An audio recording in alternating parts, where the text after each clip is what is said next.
ఈ సింబల్ వచ్చేసి బైక్ ఎంత రేంజ్ ఇస్తుందని. ఇదేమో యావరేజ్ మన mileage, bike mileage.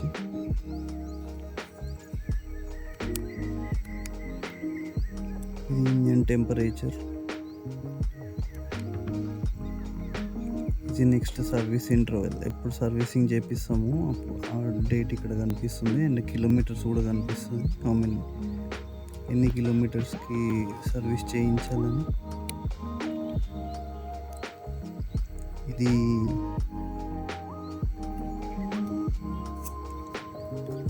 Engine brightness మనం పెంచుకోవచ్చు, తగ్గించుకోవచ్చు.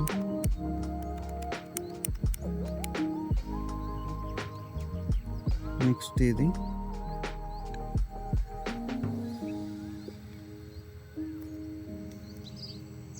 దీంట్లో only neutral, time and date చూపిస్తుంది. న్యూట్రల్ అంటే మన గేర్ ఇండికేటర్ చూపిస్తుంది. ఈ మోడ్లో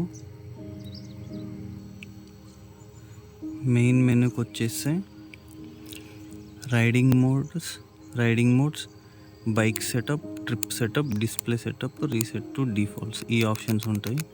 మనకి రైడింగ్ మోడ్స్ వచ్చేసి rain mode, road mode. And bike సెటప్లో వచ్చేసి ఇండికేటర్స్, ఆటో బేసిక్ అంటే దానంతలో అవే క్యాన్సిల్ అయిపోతాయి టర్నింగ్ తీసుకున్న తర్వాత. ఆటో అడ్వాన్స్ మన దగ్గర పనిచేయవు. మాన్యువల్ అంటే మనం ఆపేసిన తర్వాత అయిపోతాయి. అండ్ ట్రాక్షన్ కంట్రోల్ మనం ఇనేబుల్ అయినా డిసేబుల్ అయినా వేసుకోవచ్చు.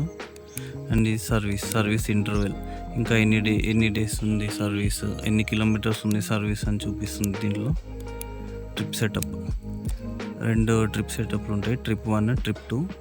మనకి ట్రిప్ 1 ఒకటి ఉంటుంది reset, trip 2 reset, trip 2 display. ఇది ఆన్ అన్న పెట్టుకోవచ్చు, ఆఫ్ అన్న పెట్టుకోవచ్చు ట్రిప్ 2. అండ్ డిస్ప్లే సెటప్ వచ్చేసి దీని బ్రైట్నెస్, ఇది విజిబుల్ ట్రేస్ అంటే దీని ఏమేమి మనకి ఇన్స్ట్రుమెంట్ క్లస్టర్లో కనిపించాలని చెప్పేసి ఇవి సెలెక్ట్ చేసుకోవచ్చు.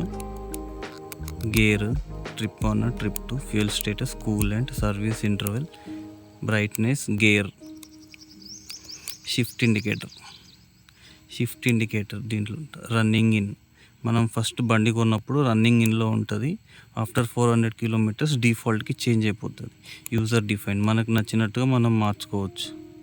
లేకపోతే డిసేబుల్ కూడా చేసేయచ్చు దీన్ని. అండ్ యూనిట్స్ వచ్చేసి మనం కిలోమీటర్ పర్ లీటర్ పెట్టుకుంటాము.